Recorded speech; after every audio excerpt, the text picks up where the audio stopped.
Tungsten சுரங்க ஏலத்தை ரத்து செய்யும் தீர்மானம் இன்று இரவுக்குள் மத்திய அரசிற்கு அனுப்பப்படும் என தமிழக அரசு தெரிவித்திருக்கிறது. இது பற்றின மேலும் விவரங்களை செய்தியாளர் பாஸ்கர் வழங்கிட கேட்கலாம். பாஸ்கர் வணக்கம். இது தொடர்பான கூடுதல் விவரங்கள். டங்ஸ்டன் கனிம சுரங்க ஏலத்தை ரத்து செய்ய வேண்டும் என்று பேரவையில தீர்மானத்தை துரைமுருகன் முன்மொழிந்தார் அமைச்சர்.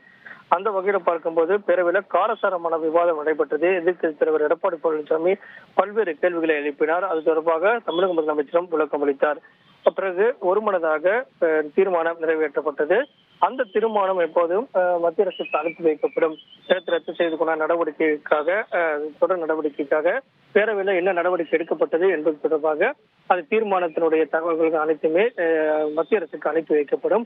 அந்த வகையில தீர்மானம் தலைமைச் செயலாளருக்கு அனுப்பி வைக்கப்பட்டிருக்கிறது. தலைமைச் செயலாளர் மூலமாக இன்று இரவுக்குள்ளாக தமிழக அரசு மத்திய அரசுக்கு தீர்மானத்தை அனுப்பி வைக்கும் அப்படிங்கிறத தற்போதைய தகவலாக உள்ளது. தகவல்களுக்கு நன்றி பாஸ்கர். செய்திகளை உடனுக்குடன் தெரிந்து கொள்ள உடனே சப்ஸ்கிரைப் பண்ணுங்க.